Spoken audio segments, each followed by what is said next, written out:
देखिए सिर्फ आरजे रमझाझर पर। सवाल सत्ता के, सिर्फ घोषणाएं नहीं, चाहिए विकास का ठोस परिणाम। नमस्कार, मैं पुखराज सिंह आपका बहुत बहुत स्वागत करता हूं आरजे रमझाझर के स्पेशल प्रोग्राम में। और हमारा कार्यक्रम है सवाल सत्ता का, और इस बार चर्चा करने के लिए उपलब्ध हैं, आज हमारे साथ उपस्थित हैं आम्बेडकराइज्ड पार्टी के विधानसभा प्रत्याशी विकास खांडेकर जी। विकास खांडेकर जी, आपका बहुत बहुत स्वागत है हमारे कार्यक्रम में। धन्यवाद पुखराज।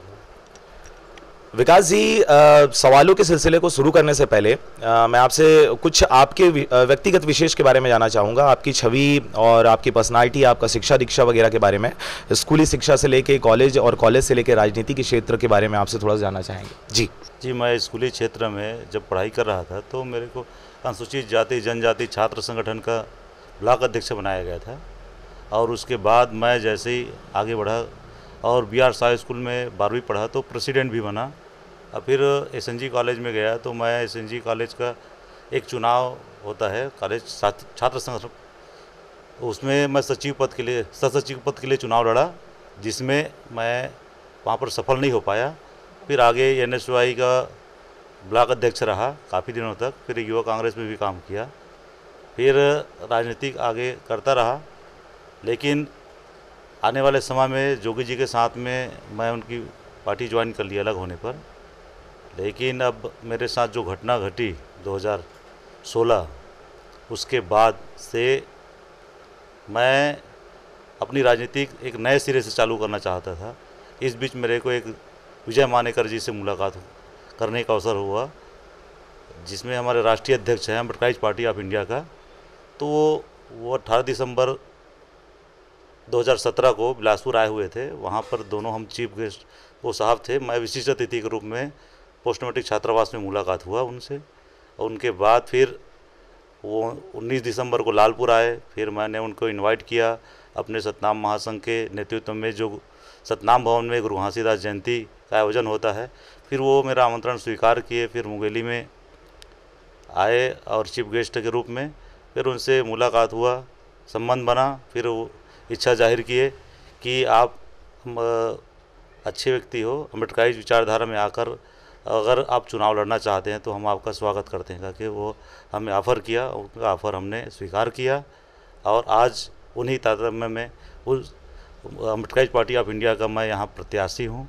और मुझे जवाबदारी दिया है, प्रदेश कार्यकारिणी में भी सदस्य बनाया गया है और मेरे को 2 जिला का प्रभारी भी नियुक्त किया गया है। कि आपने जैसा बताया कि स्कूली और कॉलेज लेवल पे आप NSUI में भी काम किए, मतलब कांग्रेस के एक तरह से आप हिस्सा थे, और कुछ समय पहले आप BJP के तरफ से भी कुछ कार्यक्रम में आपने शिरकत की थी। तो ये अचानक से जो पार्टी का आपका चयन था, क्योंकि अगर हम कॉलेज में बात करते हैं तो कॉलेज में आप एक छात्र संघ के रूप में काम करते हैं, और बाद में जब कॉलेज से निकल के जब आप राजनीति के क्षेत्र में जब आप आना चाहे तो उस पार्टी को आपने छोड़ दिया जिस पार्टी पे आप लगातार बने हुए थे। अब अचानक से एक नई पार्टी के साथ जाना, इसको आप कैसे देखते हैं, ये कैसे हुआ? इसका कारण यह था कि जो मेरे साथ घटना घटा 4 अक्टूबर 2016 को, और उसके बाद पूरे जितने भी राजनीतिक दल हैं हमारे, जिनमें मैं खुद काम किया हूँ, वो एक मानवतावादी संगठन के लोग नहीं हैं। वो एक विशेष वर्ग को बिलोंग करने वाले संगठन है। और उनका कहीं ना कहीं मेरे को लगा कि ये पार्टी आज तक मैं जिसके साथ काम करता था, वो मेरे को अभी ये समझा जा रहा है राजनीतिक षड्यंत्र करके कि ये एक वामन विरोधी है या एक ऐसा मनुवादी विरोधी आदमी है। ऐसा करके मेरे को षड्यंत्र करके फंसाया गया। और वो अपना पब्लिश करके देखा तो मेरी मनों को लगा कि भाई मैं जिस पार्टी में काम कर रहा हूँ, आज उनकी विचारधारा को देखते हुए और अम्बेडकर विचारधारा की ये लोग मेरे को समझाए इस बातों को, तो मेरे को कुछ समझ में आया। तब फिर उसमें मैंने चयन किया कि अगर भारत देश में अगर कोई आने वाले समय में कोई सत्तारूढ़ कर सकता है तो मानवाधार पे कर सकता है, ना कि धार्मिक भावना पे आके तो सत्ता में बन सकता है, लेकिन लोक कल्याण की रास्ते में जनता का सेवा नहीं कर सकता जी। और अभी तक ये कांग्रेस और BJP जो भी सत्ता में हैं, वो आज तक भारत देश के गरीबी, भुखमरी, बेरोजगारी को बनाए रखा है। वो कभी उसके लिए सत्ता में रहते हुए भी उसके लिए कोई पहल नहीं किया गया। तो मैं भी उस हिस्सा का बनकर ऐसे जनताओं को भला नहीं कर पाता, तो इसलिए मैंने चयन किया कि इन वर्गों का मेरे को सर्वांगीण विकास करना है, तो फिर एक ही रास्ता है कि हमको अम्बेडकर सिद्धांत में जाना है, अम्बेडकर की विचारधारा में जाना है, ताकि वो पूरे हमारे जितना भी किसी भी वर्ग को हो, जो गरीबी, भुखमरी, बेरोजगारी और तरह तरह की समस्या है, जो डेवलपमेंट है, वो सारे समस्या को इस अम्बेडकरिज्म में उसको ख़त्म किया जा सकता है और लोगों को एक अच्छा संदेश दिया जा सकता है। इसलिए मैंने चयन किया। जी, तो आपकी बातों से तो ये लगता है सर कि आप सामाजिक व्यक्ति हैं, समाज के लिए आप काम करना चाह रहे हैं और सभी समाज के लिए काम करना चाह रहे हैं। तो हम आपसे ये जानना चाहेंगे कि जब एक समाज की बात करते हैं, सामाजिक व्यक्ति के रूप में आपने बहुत सारे काम किए हैं और उसमें आप जब इस विशेष पार्टी से आप जब जुड़ गए, आम्बेडकराइट पार्टी ऑफ इंडिया के आप विधानसभा प्रत्याशी हैं अभी, जब इस पार्टी से आप जुड़े तो ये पार्टी के ऊपर भी ये लांछन लगाया जाता है, क्योंकि इनके जो संस्थापक हैं आपके विजय मानकर जी, तो इनके ऊपर भी आपका पक्षपात वाली राजनीति का इनके ऊपर आरोप लगता है कि मोदी जी से ये आपके पैसा लिए हुए हैं और अपनी एक पार्टी का गठन करके और बाद में ये क्या कर देंगे, उनको हस्तांतरित कर देंगे। तो इसके ऊपर आपकी क्या राय है, क्योंकि आप सभी वर्ग के लिए काम कर रहे हैं शुरू से? सर, ये तो सरासर गलत है। कभी वो मोदी जी से पैसा की आवश्यकता इनको कभी पड़ी नहीं। ये आज तक ना तो पार्लियामेंट में गए हैं, ना इनका एक भी विधायक है, लेकिन ये अपनी बुद्धि ज्ञान के दम में पूरा ऑल इंडिया का विद्वान आदमी है और विश्व लेवल की ज्ञाता है। तो वो बहुत सारे चीज़ अपने ज्ञान के दम में अभी भी लोकसभा में 15 पिटीशन दायर किए हैं और उनको निर्वाचन आयोग को पिटीशन दायर किए और पार्लियामेंट में पिटीशन दायर किए, जिसकी वजह से उनको सोचना पड़ा। जैसे SC/ST सब प्लान में 22,000 करोड़ रुपया एक्स्ट्रा दिलाए विजय मानेकर जी। ये तो ये कहते हैं कि हम सत्ता में तो बाद में आएंगे, हम पहले भारत देश की जो व्यवस्था है, निर्वाचन आयोग से लेकर प्रशासन, लोक प्रशासन, ये सारी चीज़ों को दुरुस्त करेंगे जो आज तक ये लोग सत्ता में रहकर नहीं किए हैं। राजनीतिक जब हम कर ही रहे हैं तो एक दिन तो आना ही पड़ेगा, उस दिन बेहतर तरीके से हम सुधार कर लेंगे। लेकिन जिन लोगों को विजय मानेकर जी से, उनके कार्यों से, उसके विद्वानता से डर लगने लगा है, तो उसको रोकने के लिए ये सारी चीज़ उनके बारे में अफवाह करते हैं। तो विजय मानेकर जी का कहना है कि जो आदमी डरता है वही किसी की बुराई करता है, ये उनका कहना है। जी बिल्कुल, बहुत अच्छी बात है। एक चीज़ और हम जानना चाहेंगे आपसे कि राजनीति में आने से पहले आप सक्रिय भूमिका निभा रहे थे, स्टूडेंट लोगों के लिए आप आवाज़ उठा रहे थे, चाहे लड़कियां हों, बच्चे हों, चाहे आपके छात्र संघ के लोग हों, आपने हर किसी के लिए आपने क्या है आवाज़ उठाया है। जब आप एक विशेष पार्टी से जुड़ जाते हैं, क्योंकि इस पार्टी की भी छवि अगर देखा जाए समाज में या आपके बाहर, तो हमेशा इसको भी एक जातिगत राजनीति के रूप में देखा जाता है, क्योंकि आम्बेडकरवादी जो विचारधारा है ये एक विशेष विचारधारा से बिलोंग करता है। तो इसको आप कैसे देखते हैं, इस पार्टी को आप कैसे देखते हैं? पुखराज भाई, यहाँ पर अम्बेडकर विचारधारा को एक भारत देश के लोग सिर्फ उनको दलित का ही नेता ये मानकर एक संकुचित विचारधारा में उसको रोकने का प्रयास किए हैं। ये ऐसा सूर्य है कि उसको रोकने से किसी के नहीं रुका। आज अम्बेडकर जी का पूरा विद्वानता का, उसका ज्ञान का लोहा पूरा विश्व मान रही है। वहाँ पर तो दलित नहीं है विश्व में, लेकिन उनको कैसे लीडर मान रहे हैं। वो अर्थशास्त्री थे बहुत बड़े, और बहुत सारे वो समाज सुधारक थे, और ऐसे ऐसे RBI का भी गठन किया वो उन्हीं ने किया। और महिलाओं का जो हिंदू कोड बिल में अम्बेडकर जी ने जो महिला को राइट दिया, तो आज संपत्ति वगैरह में जो महिला को राइट है, तो जो चूल्हा चौका से ये महात्मा गांधी और नेहरू जी महिलाओं को चूल्हा चौका से बाहर निकालना नहीं चाहते थे, लेकिन वो पूरा वर्ल्ड घूमा था, पढ़ाई किया था। तो अम्बेडकर जी चाहते थे कि हमारे देश में अगर महिला का अगर साथ लिया जाए समाज में, तो बहुत बड़ी बदलाव आएगा, उनको भी अवसर मिलेगा अपने समाज में कुछ करने का, देश में कुछ करने के लिए। तो ये लोग रोकने वाले लोग उनको एक उनके कार्य को तो रोकने का प्रयास किए, लेकिन रोक नहीं पाए, और पूरा आज दुनिया देख रही है। उसी प्रकार हमारी अम्बेडकर विचारधारा किसी जाति विशेष के लिए नहीं है, यहाँ डेवलपमेंट के लिए है। डेवलपमेंट, भारत देश की डेवलपमेंट। आज अम्बेडकर जी ने अपने उस समय कार्यकाल में कानून मंत्री से इस्तीफा इसलिए दिया, प्लानिंग कमीशन मंगा, उसको प्लानिंग कमीशन देने नहीं दिए, क्योंकि प्लानिंग कमीशन उस समय वो अपने हाथ में रखते, विदेश मंत्रालय हाथ में रखते, तो आज भारत देश उस समय इससे कई गुना आगे उसी समय बढ़ जाता, क्योंकि वो इतने बड़े अर्थशास्त्री थे। जब भारत देश में RBI खड़ा कर सकता है तो बहुत बड़ा एम्पायर खड़ा कर सकता था।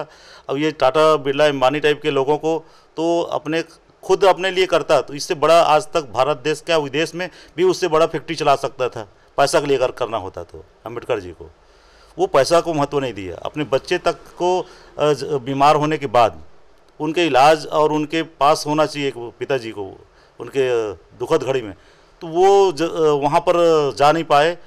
इसलिए नहीं जा पाए कि मैं एक बच्चे को अगर ध्यान देता हूँ तो मेरे पूरे समाज के मतलब मानव समाज के भारतवासियों के जिनको हक दिलाना है, अधिकार दिलाना है, सम्मान दिलाना है और उनको जो राइट में देना है वो चीज़ ना छूट जाए। मेरे पास समय कम है। उसकी पत्नी का भी इसी तारतम्य में देहांत हो गया और उसको बीमार थे तो इलाज नहीं करा पाया। तो वो हर कोई तो अपने लिए जीता है, लेकिन वो ऐसा महामानव है कि वो पूरे समाज के लिए जिया। क्या लगता है तीसरा मोर्चा क्या है? अगर हम कांग्रेस की बात करें और आपका बीजेपी की बात करें तो तीसरा कौन सा ऐसा दल है जो लगता है आपको कि उसको आपके लोग चुन सकते हैं? जी, ये तीसरा दल हमारा API पार्टी है, अम्बेडकराइज पार्टी ऑफ इंडिया। पूरे भारत देश में अगर तीसरा विकल्प के रूप में अगर खड़ा होगा तो ये ज्ञान और जो टेक्नोलॉजी के दम पे पूरे भारत देश की अर्थव्यवस्था को, चुनावी व्यवस्था को और न्यायपालिका को, सारे चीज़ों को ये नए सिरे से अच्छे से जो आज तक गड़बड़ी होता रहा है उसको सुधार कर भारत देश में एक अच्छा व्यवस्था, अच्छा कानून व्यवस्था और प्रशासन व्यवस्था और जो टेक्नोलॉजी को दुरुस्त करने की व्यवस्था, इस सारे पॉलिसी हमारे अम्बेडकरिज्म विजय मानेकर के पास है। वो पॉलिसी लिखित में डिक्लेयर कर रहा है कि हम भारत देश में अगर राजनीति कर रहे हैं तो हम जब सरकार में आएंगे तो आज तक कांग्रेस, बीजेपी, BSP ये किसी ने अपनी पॉलिसी डिक्लेयर लिखित में नहीं किया है, लेकिन जब कभी भी इनको सरकार की मौका मिलता है शासन चलाने की तो लिखित में अपने पॉलिसी बुक एक बनाया हुआ है जिसको पब्लिश अभी कर रहे हैं हम लोग। तो उसके तहत ये भारत देश में हम राज करेंगे जो पूरा जनता के हितों में है और आधुनिक भारत बनाने, नए भारत बनाने का वो सपना, सारे चीज़ उसको इम्प्लीमेंट ये विजय मानेकर जी ही कर सकते हैं, दूसरा और कोई नहीं कर सकता है। जी, तो सर जैसा आपने बोला कि आप अपना मैनिफेस्टो आप तैयार कर रहे हैं जिसमें हम क्या है लिखित रूप से लोगों के बीच में उपस्थित होने वाले हैं, ऐसा ही अब ये तो भारत देश की बात हो गई। अगर हम अपने क्षेत्रीय बात करें छत्तीसगढ़ और छत्तीसगढ़ से भी अपन मुंगेली जिला की अगर बात करें, क्योंकि आप मुंगेली से विधानसभा प्रत्याशी हैं, तो यहाँ पे भी एक पार्टी है जो छत्तीसगढ़ विशेष पार्टी है और उनके द्वारा भी लगातार क्या है आपके लिखित रूप में वो स्टाम्प लेके वो जगह जगह घूम रहे हैं कि हम ये कर देंगे वो कर देंगे, क्योंकि उनसे भी आपका पुराना संबंध रहा है। तो इसके बारे में आपका क्या विचारधारा है कि वो जो लिख के चल रहे हैं और वैसा ही आप भी कुछ करने की सोच रहे हैं, और बाकी जो पार्टियां हैं कांग्रेस है और आपका बीजेपी है वो भी लगातार घोषणाएं कर रही हैं, अपने मैनिफेस्टो में वो लिख रही हैं, तो क्या ये सिर्फ लिख देने से हो जाएगा? इसके बारे में आप थोड़ा सा बताएं। देखिए, आप अभी स्टाम्प की बात कहे तो स्टाम्प लिखने की ज़रूरत क्यों पड़ी? आपने तो 2.5 साल यहाँ राज किया छत्तीसगढ़ बनते ही। 2.5 साल में आप ऐसा कारनामा किए होते, ऐसा जनता को विश्वास दिलाए होते, तो आपको लिखने की ज़रूरत नहीं है, स्टाम्प बांटने की ज़रूरत नहीं है, आपको काम ही स्टाम्प होता। ताकि देखिए, हम 2.5 साल काम किए, सत्ता में रहे, तो सत्ता में 2.5 साल रहकर हमने पूरा भारत छत्तीसगढ़ का हमने क्या किया? पूरा उद्धार कर दिए, जनताओं को रोजगार दे दिए, शिक्षा कर्मियों को परमानेंट कर दिए और जो सुविधा है उनको परमानेंट कर दिए। ये सारे काम किए रहते तो आपको आज लिखने की स्टाम्प में लोगों को चूतिया बनाने की जरूरत नहीं पड़ता। आप ही बोलते हैं कि थाने के सामने मैं 100 गज की चांदी का रास्ता बनाऊंगा, तो चांदी का रास्ता तो आप बना दोगे, बेशक, कोई दो मत वाली बात नहीं है, लेकिन हमारे गरीब जनताओं को उससे फ़ायदा क्या?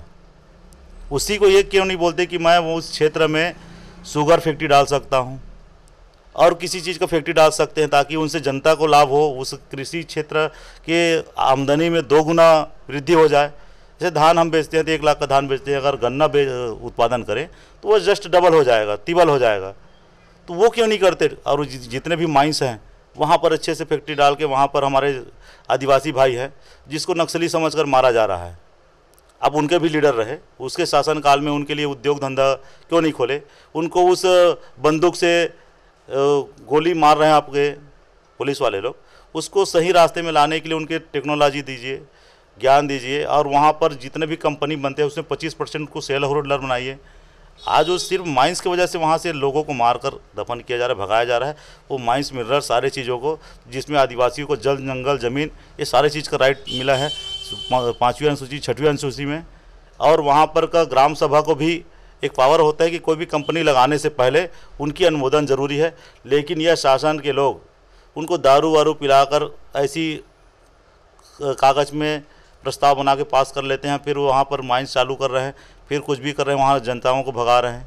लेकिन भगाना ही उचित नहीं है। उनको 20% आपको शेयर होल्डर 25% बनाना पड़ेगा और साथ में नौकरी देना पड़ेगा, और उनके पूरे डेवलपमेंट के लिए स्वास्थ्य हो गया, विद्यालय हो गया, अस्पताल हो गया, रास्ता हो गया, सारी चीज़ टेक्नोलॉजी और जो शहर में जो व्यवस्था है, मतलब जो व्यवस्था है, वो सारी व्यवस्था वो जंगल में आप दे दीजिए, उनको ज्ञान की ओर ले आइए।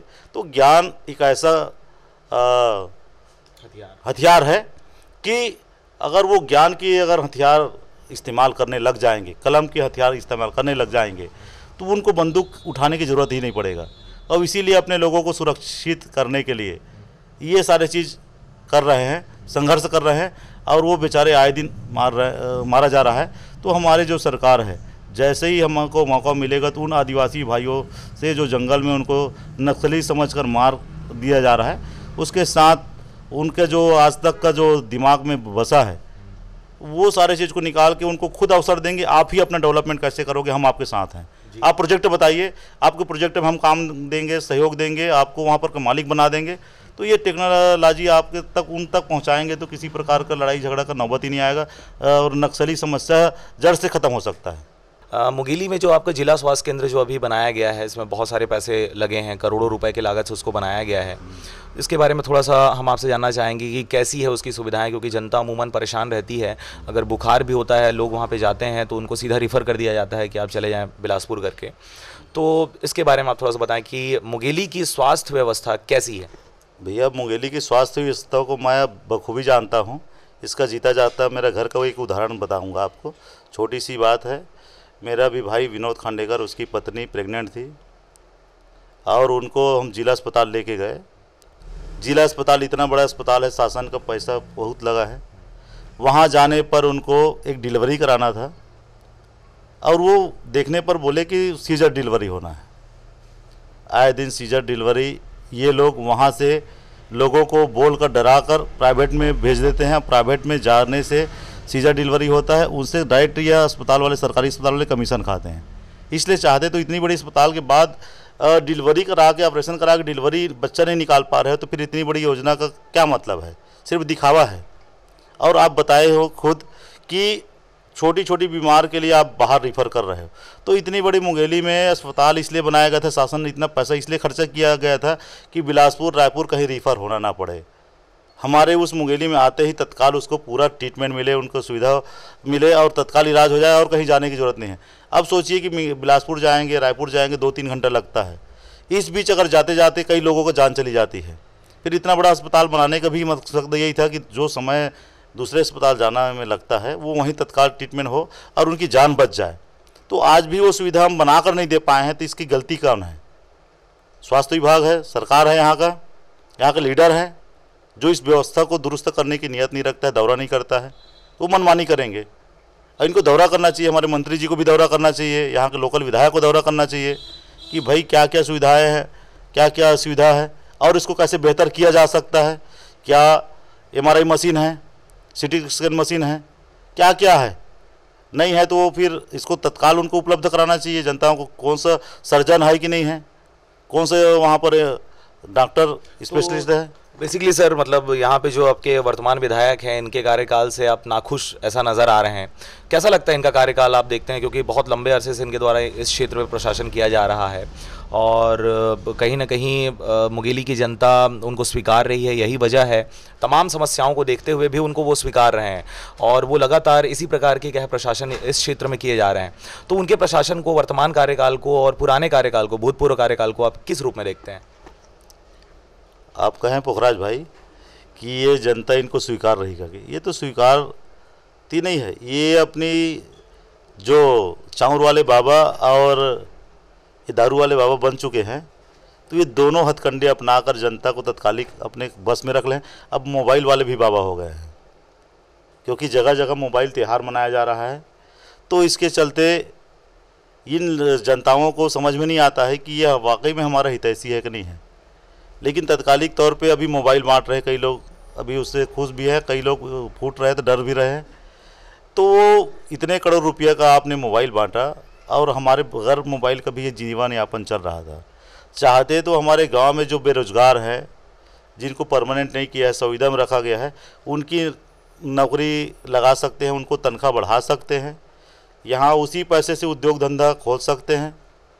और आप जाकर देखिए, उन्हीं के क्षेत्र है ये अपना बरेला बथरी तरफ, उधर गांव में मैं अभी गया था प्रचार में, और बहुत सारे गांव टेढ़ा तरफ गया था। तो उस गांव में रोड में भी इतना गड्ढे हैं कि आज तक 15 साल में उनका विकास दिखता है। इनके जनता से पूछने से वो जनता बताते हैं कि कैसे लीडर है, ऐसे लीडर को तो होने नहीं चाहिए, हम लोग इनको तो वोट देते ही नहीं, लेकिन कैसे जीत जाते हैं, क्या वो वोट बटन दबाने से ये लोग हाईजैकिंग करके जीत जाते हैं, यही वो लोग डाउट में हैं। हम तो इनको कई पंचवर्षीय से वोट नहीं देना चाहते हैं, नहीं देते हैं, लेकिन ये जीत कैसे जाता है इस चीज़ से। और वो सोचता है कि हम जनता के दिल में बैठकर जीते हैं, लेकिन ये तो लगता है कि उसके वोट को डाका डाल के जीते हैं, यही कहा जा सकता है। तो बिल्कुल अभी इनका जो प्रशासन है उस प्रशासन को लेके आपके मन में रोष तो है, और बिल्कुल जनता हो सकती है कि इस बार के चुनाव में एक सही सिलेक्शन करे, और उस सिलेक्शन के लिए एक अच्छा अपॉर्चुनिटी उनके सामने है कि आप जो आम्बेडकराइट पार्टी ऑफ इंडिया जो है इसके साथ आप जुड़ें, और अपने संवैधानिक जो अधिकार हैं आपको, वो अधिकार आपको क्या है पार्टी आपको देने वाली है। विशेष रूप से इसी चीज़ों को लेकर आप यहाँ पे विधानसभा प्रत्याशी के रूप में सामने आए हैं, ये तो समझ में आ रहा है। तो जैसा कि आप देख रहे हैं सवाल सत्ता का कार्यक्रम, हमारे साथ उपस्थित हैं विकास खांडेकर जी। सवालों का सिलसिला आगे भी जारी रहेगा, हम उनसे ये भी जानेंगे कि उनके साथ जो वर्तमान में घटनाएं घटी और घटनाओं से वो कैसे उभरे, और उभरने के बाद फिर से मुंगेली के आपके विधानसभा क्षेत्र में उनके द्वारा वापस से चुनाव लड़ने की तैयारी की जा रही है। आपकी समस्याओं को दूर करने के लिए वो एक बार फिर से आपके बीच उपस्थित हैं, इसके बारे में भी उनसे हम सवालात करेंगे। मिलते हैं एक छोटे से ब्रेक के बाद, आप बने रहिए आरजे रमझाझर के साथ।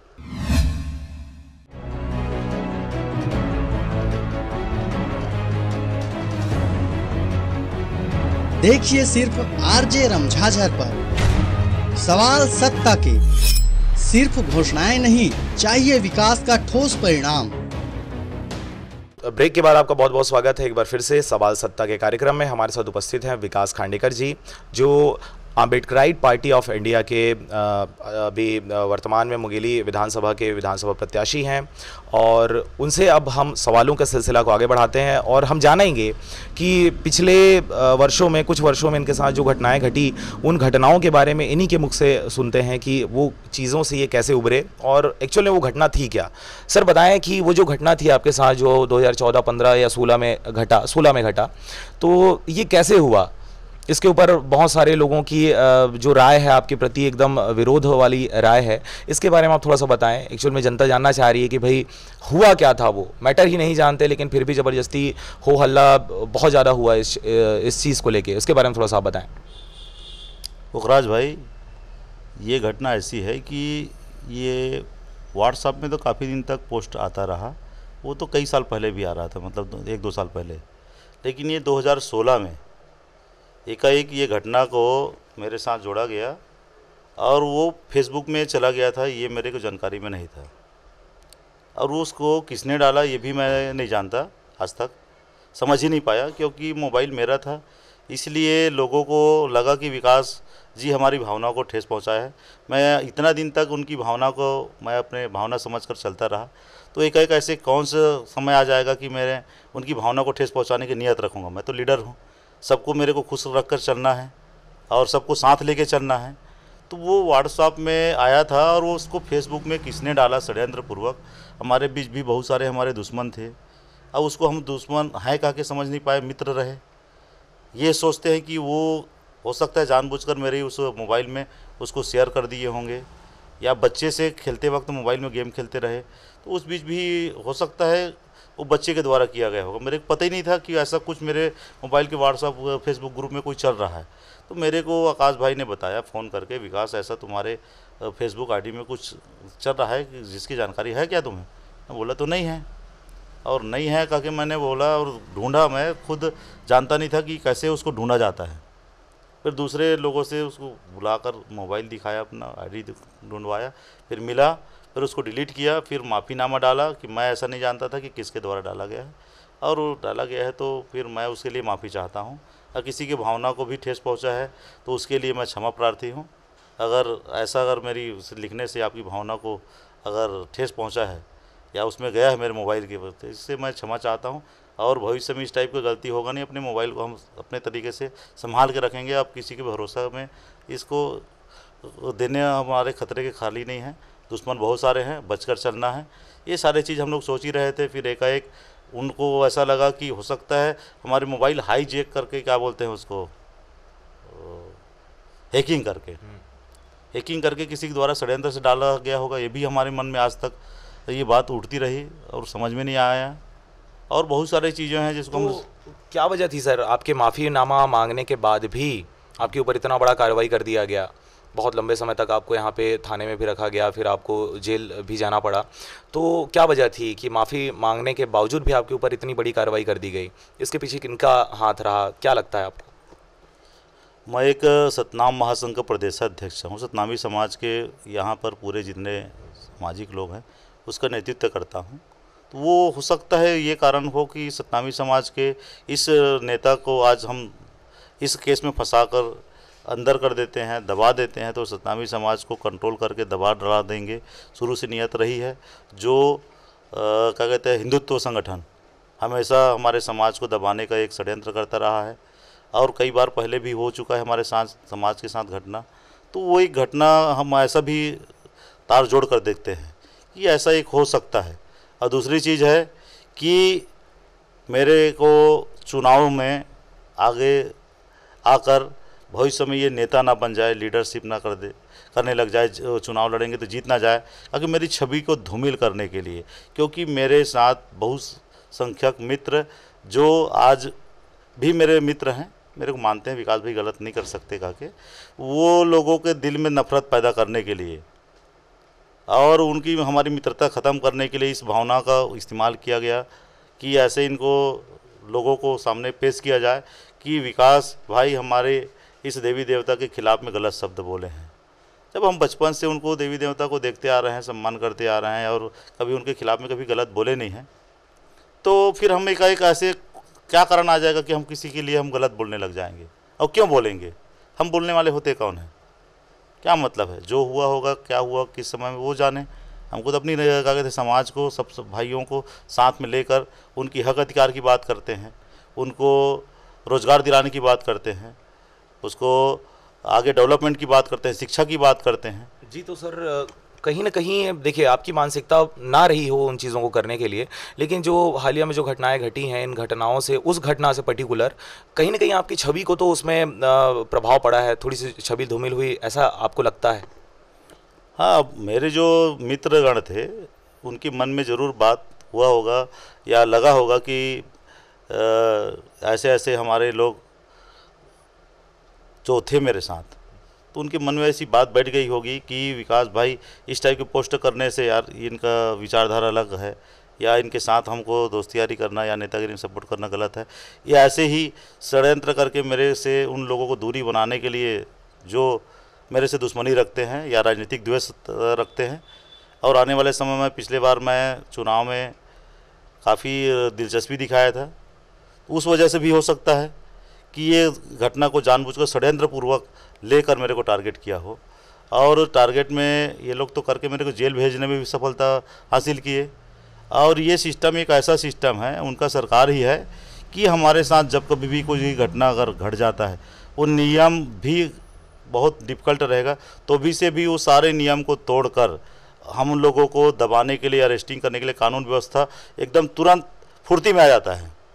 जैसे अभी हाल में ही अभी प्रबोध प्रकाशन में हमारे गुरु घासीदास जी के बारे में एक अपशब्द, जिसको भारत सरकार ने 1982 में सारे मंत्रालय विभाग को लिखा है, शिक्षा विभाग, गृह विभाग, जीवन बीमा विभाग और सभी विभागों को लिखकर इस शब्द को प्रतिबंधित किया गया है। ये सब लोग भली भांति जानते हैं कि इस शब्द को प्रतिबंधित किया गया है, लेकिन जानबूझकर डंके की चोट में लिखने की हिम्मत इसलिए करते हैं कि उनके पास न्याय व्यवस्था है, उनके पास शासन व्यवस्था है, उनके पास लोक प्रशासन व्यवस्था है और हमारा कुछ नहीं बिगड़ना है। अब अभी तक हम जैसे लोग अगर किसी एक भी बारे में, जैसे मैं ही नहीं किया हूँ, अनजाने में हुआ है, तो भी से मेरे को जेल डालने के लिए उनको तनिक समय नहीं लगा।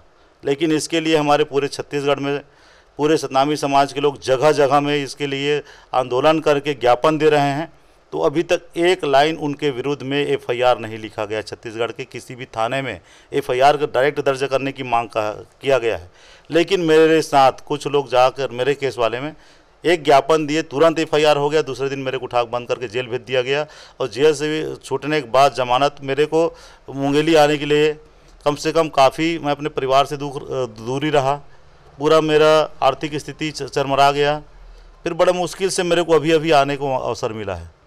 जी, तो कहीं ना कहीं तो इफ़ेक्ट पड़ा है आपकी छवि को, और जो आपके चाहने वाले लोग थे वो थोड़ा सा कतरा रहे होंगे। तो वापस से इनके विश्वास को जताने के लिए, अपने साथ जोड़ने के लिए, अपनी इस पार्टी से जोड़ने के लिए, अपने आप से जोड़ने के लिए क्या कुछ आपके द्वारा किया जा रहा है? या जैसे आप लोग अभी डायरेक्ट इनडायरेक्ट हमको तो इस बात को जनता को बताने में सफल कर रहे हैं, ताकि उस छवि को, अगर मेरा आपके रमझाझर चैनल के थ्रू मेरे इस बातों को, सच्चाई को जानेंगे तो हो सकता है भाई लोगों को लगेगा कि विकास भाई सही थे यार, उसको जानबूझकर फंसाया गया है, उसको बदनाम किया गया है। उन लोगों को पता चलेगा तो वो ऐसे ही, वो लोग के जो मन में जो दुविधा बैठी हुई है वो क्लियर हो जाएगा। और अपने तरीके से भी कहीं पर अवसर मिलता है, जानकारी मिलता है, तो वहाँ पर भी हम बताते हैं कि इस टाइप का घटना हम लोग का नहीं है, षड्यंत्रपूर्वक किया गया है, जिससे हमको इतना सारे परेशानी होना पड़ा। अब जानबूझकर कोई आदमी जानता है यार, पढ़े लिखे लोग हैं हम लोग, कि कोई जेल क्यों जाना चाहेगा, परेशान क्यों होना चाहेगा। उस चीज़ को जानबूझकर, आग में कोई जानता है आग है और आग में से उंगली डालोगे तो जलेगा, तो हम तो इतना नासमझ नहीं है कि उस आग में हम अपना उंगली हाथ डालते हैं जलने के लिए, लेकिन जानबूझकर षड्यंत्र किया गया है। उसको समझना पड़ेगा लोगों को कि विकास भाई इस टाइप का आदमी नहीं है, ऐसा किए नहीं है। और इस चीज़ों को हम लोगों को बता रहे हैं, आपके माध्यम से भी कई लोग देखेंगे तो हो सकता है मेरे को अच्छे इंसान समझे, उनके मन में तो गलत भावना बैठा हुआ है। तो रमझाझर चैनल का शुक्रिया अदा करना चाहूँगा कि यहाँ पर हमको एक अवसर दिया है आप लोग, कि अपनी बात हम जनता के सामने रख सकें। अगर मेरी किसी बातों को, किसी के भी भाई लोगों को अगर उस पोस्ट से अगर दुखी लगा होगा, उसकी आत्मा, उसकी भावना को ठेस पहुंचा होगा, तो हम यहाँ से उनको क्षमा मांगते हैं आपके रमझाझर चैनल के थ्रू। और एक बात बता दूं कि वही कानून मेरे लिए जेल का रास्ता दिखा दिया। उसी बातों को हमारे पार्लियामेंट में उनके मंत्री बोलते हैं, आज तक वो मंत्री ही बने हैं। और मनोज कुंजाम, इसलिए मैं बोल रहा हूँ कि अगर मेरे लिए कानून था, तो ये नहीं मैं गलती किया हूँ नहीं बोल रहा हूँ, अगर कानून था तो वही चीज़ वहाँ पर बोलकर उनके ऊपर कार्रवाई नहीं हुआ, जो मैं अनजाने में किया हूँ, तो या मेरे मोबाइल में हुआ है तो मेरे को जेल भेज दिए। लेकिन वो लोग जान सुन समझ कर बोले हैं, ये पूरा मीडिया जानती है कि ये जानबूझकर ऐसा ऐसा भाषण दिया है, तो उनके विरुद्ध अभी तक कार्रवाई क्यों नहीं किया गया? मेरे तो अभी भी बोल रहा हूँ ना, मेरे जानकारी के बगैर ये नहीं है हुआ है ये। जी, तो जैसा कि आपने स्मृति ईरानी के बारे में भी कहा कि वो अभी पार्लियामेंट में उन्होंने भी वही स्पीच दिया जो आपके थ्रू गलती से पोस्ट हो गया था फेसबुक पे, उसको हूबहू उन्होंने क्या इंग्लिश में आपका लेक्चर के रूप में वहाँ पार्लियामेंट में उन्होंने बोला है, लेकिन अब तक उसके ऊपर कोई भी कार्रवाई नहीं हुई। ये बात अलग है कि कुछ अलग अलग जगहों पर उनके खिलाफ में आपका आंदोलन किया गया और ज्ञापन सौंपा गया, लेकिन अभी तक उसके ऊपर कुछ भी नहीं गया है। खैर ठीक है, हम ये जानना चाहेंगे सर, आपके साथ घटना घटने के बाद आप जेल भी चले गए, जेल से वापस जब आपको आना हुआ तो आपको मुंगेली आने से मना कर दिया गया था। बहुत लंबे समय तक आप कहाँ रहे, क्या कुछ किया उन दिनों में आपने, और उसके बाद फिर जब मुंगेली आपका आगमन हुआ तो कैसा आपको लग रहा है वापस से मुंगेली आके, इसके बारे में थोड़ा सा बताएं। पुखराज भाई, आप कहें कि जब घर से बाहर आपको कर दिया जाए और उनका कोई व्यवस्था नहीं होगा कि आप कैसे रहोगे, किसके साथ रहोगे। एक तो फरमान जारी करना उनको आसान है कि आप मुंगेली नहीं आओगे, मुंगेली में मेरा घर है, वहीं हमको घर से बाहर रहना पड़ेगा। तो कहीं ना कहीं अपने रिश्तेदार में अपनी बड़ी बहन है गेंदले में, दीदी इंदिरा गेंदले है, जीजा शिव है, उनके घर में मैं पूरा साल भर 1.5 साल तक, जब तक मैं मुंगेली नहीं आ सका तब तक उनका पूरा मदद रहा। और वहाँ पर उनके अपने बच्चे की तरह मेरा देखभाल किए, खाना पीना कोई किसी चीज़ का कमी महसूस नहीं होने दिए। जब मैं जेल में भी था तो मेरी पत्नी तो टीचर है और वो मुंगेली में अपना ड्यूटी कर रही थी, तो दीदी वहाँ पर हर हफ्ते जाकर मेरे लिए वहाँ मदद पहुँचाती थी। जो भी नाश्ता पानी वगैरह होता है और कुछ खबर होता है, वो सारे चीज़ों को पूरा, जब तक मैं छूटा नहीं तब तक हर हफ्ते अपना वो ड्यूटी करने से पहले वो भाई से एक बार मिल के जाऊँगा कि हर हफ्ते वो मेरे लिए समय निकालती थी। और वो काफ़ी चिंता में थी, इतना परेशान थी कि मेरा भाई कब छूटेगा के। और मेरे को पूरे परिवार का मदद मिला, सपोर्ट मिला, पैसा से लेकर सारे चीज़ तक। और समाज भी इसमें एक एक रुपया मेरे को सहयोग किए, कुछ एक एक मुट्ठी चावल सहयोग किए, उस समाज के लोगों को मैं जीवन भर आभारी रहूँगा, परिवार के लोगों का आभारी रहूँगा। और जो मदद मेरे को ये समाज और पूरा परिवार ये भी मेरे को दिए हैं मदद, कि मेरे घर में आकर तोड़ फोड़ करने की कोशिश किए, असामाजिक तत्व जो उनकी भावना को ठेस पहुंचा है, विकास भाई द्वारा किया गया आगे जय स्तंभ को तोड़ फोड़ किया गया। अरे गलती करने वाला तो मैं एक व्यक्ति था, मैं पुलिस के कस्टडी में था, तो मेरे साथ पुलिस को लाकअप में जाकर मेरे को मारना था, पीटना था, जो भी मेरे को अपना दुश्मनी निकालना था वो वहीं कर लेना था। मेरा घर परिवार के लोग, मेरे समाज के लोग तो नहीं गलती किए थे, उनको यहाँ पर रास्ते में निकलकर सामाजिक रूप में समाज को गाली दिया, और यहाँ तक कि आकर घर में गाली देकर मेरे परिवार को गाली दिया, घर में तोड़ फोड़ कर दिए। मेरे घर के सामने जय स्तंभ है, उनमें जूता चप्पल बरसा दिए, तोड़ फोड़ कर दिए वहाँ पर भी। और ये बताइए कि कहाँ तक ये सही है?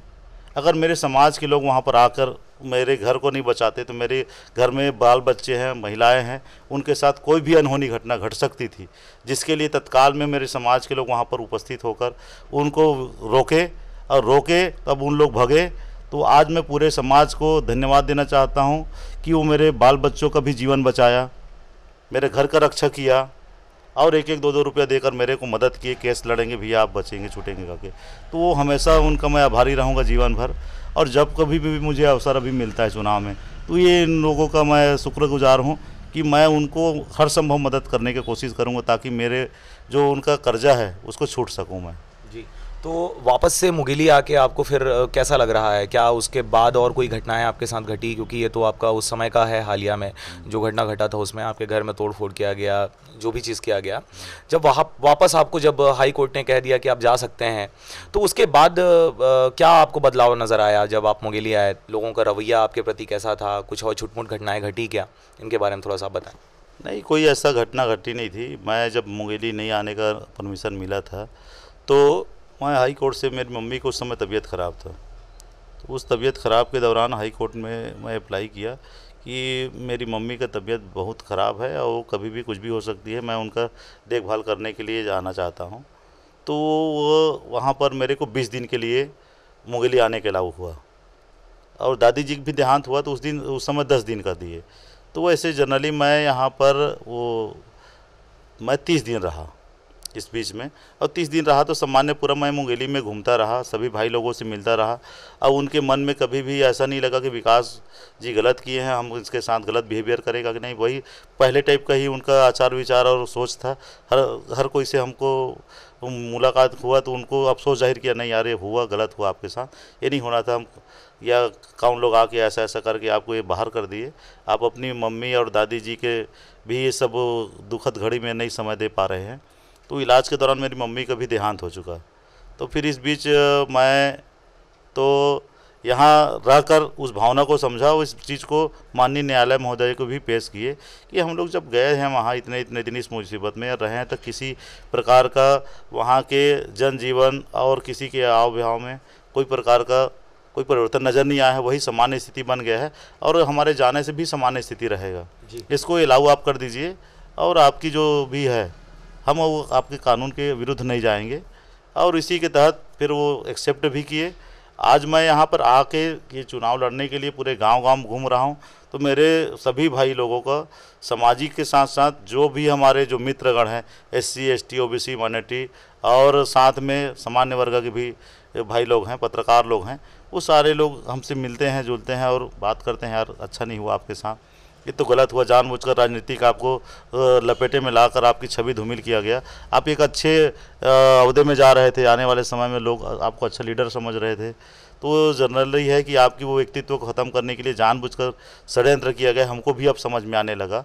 ऐसे करके कहीं पर भी चौक चौराहे में मुलाकात होता है तो चर्चा के दौरान वो लोग भी एक्सेप्ट करते हैं कि ये सब चीज़ राजनीतिक आप दोस्तता निकाल कर ये वर्तमान में हमारे जो BJP गवर्नमेंट हैं और जो बजरंग दल वगैरह के जो लोग हैं, विश्व हिंदू परिषद के, जो ये समझते हैं कि छोटा मोटा मौका मिलते ही हम कब इन पे हावी हो जाए, अपने ताकत का जो प्रदर्शन, हिंदुत्व का प्रदर्शन करके लोगों को डरा दें, धमका दें, क्योंकि उनका काम ही वही है कि लोगों के दिल में दहशत पैदा करना।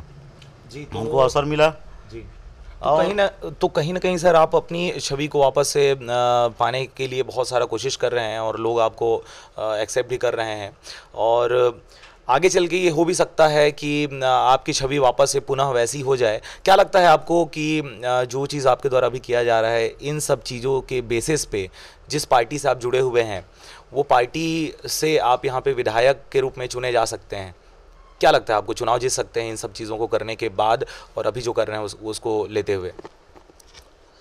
पोखराज भाई जी, आप जानते हैं कि ये डेमोक्रेसी है, चुनाव है, मतदान है, हम अपनी बात बखूबी रखते हैं। लेकिन यहाँ पर क्या हो जाता है, उन भाई लोगों को तो मेरे साथ जो है अच्छा आदमी है का समझ के तो मेरे को वोट तो करेंगे, दो मत वाली बात नहीं है।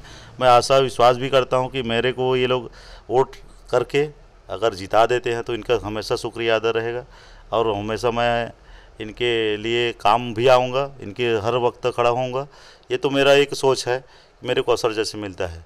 और जैसे ही आज डेमोक्रेसी में एक अवसर आदमी पा जाने पर अपनी उस छवि को बरकरार रखना, मेंटेन करना एक अलग चीज़ें हैं।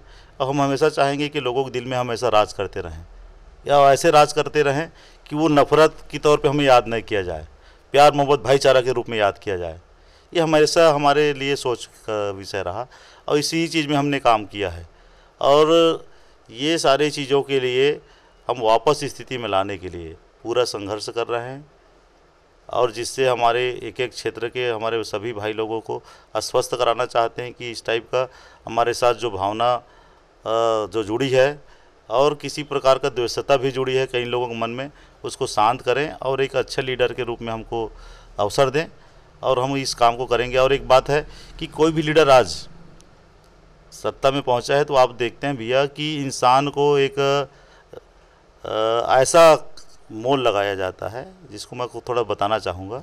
जैसे टमाटर भी बिकता है तो किलो में बिकता है, अनाज भी बिकता है तो किलो में बिकता है, लेकिन इंसान को वो लोग कूता खरीदते हैं। कूता मतलब मलवन, जिसको कहते हैं कि डायरेक्ट एक तरह से खराब हो गया है ठेका टाइप में। तो वो इंसान को अगर मैं 100 किलो का इंसान हूँ, अगर उसको कोई खरीदने की आए कोशिश करेगा, ऐसा भी उस चुनाव के दौरान बहुत सारे लोग पार्टी लोग करते हैं कि ये करते हैं कि भैया आप इतना ले लेना, ये दारू ले लो, पैसा ले लो, हमको वोट देना। अब वो व्यक्ति वोट मांगता है तो एक दिन के लिए जीत कर नहीं जाता है, जीत कर जाता है तो कितने दिन के लिए जीत के जाता है? 5 साल के लिए जीत के जाता है। अब 5 साल में 1825 दिन होता है, आपको पता है, मेरे भी पता है। 1825 एक दिन का भी कोई आदमी 1 रुपया देता है तो किसी को देना होगा वोट का, उसका लेना है तो 1825 रुपये लेना होगा। भाई एक दिन का 1 रुपया देगा तब तो 1825 रुपया होगा। अगर मैं 100 किलो का इंसान हूँ, अपने आप को एक दिन में 1 रुपया में बेच दिया हूँ तो मेरे को तो 1 पैसा किलो पड़ा ना। तो यहाँ पर इंसान की किलो कितना हो गया? 1 पैसा। अब वहीं पर टमाटर का किलो होता है 20 रुपया, तो इंसान से 20,000 महंगा टमाटर हो गया है। ये है स्थिति।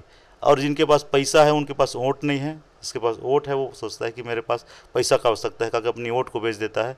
जो बाबा साहब अम्बेडकर रानी के पेट से पैदा होने वाले राजा को वो नसबंदी करके एक आपके वोटों को, आपको एक जनता को एक अधिकार दिया कि आप अपने राजा पैदा कर सकते हो, आप अपने लीडर पैदा कर सकते हो। ये बहुत बड़ी ताकत है, इसको बेचना नहीं है। लेकिन पैसे वाले ने उनकी कीमत 1-1 पैसा से भी कम। अब सोचिए 1825 रुपये देगा तब तो 1 पैसा किलो पड़ेगा ना इंसान का, और उससे कम दिया है, 100 रुपये में दिया है या 1 किलो कुछ भी चीज़ सामान में ख़रीदा है, तो सोचो कि वो और कौड़ी के भी दाम में चला गया, वो फोकट में बिक गया, मुफ्त में बिक गया। तो उस जनता से एक मेरा रिक्वेस्ट है कि आप अपनी वोट की महत्ता को समझें और अपने आप को, चाहे वो करोड़ों रुपया दे तो भी उस वोट को आप किसी ऐसे व्यक्ति को ना दो ताकि बाद में आपको उसके लिए रोना पड़े, 5 साल दुख मनाना पड़े।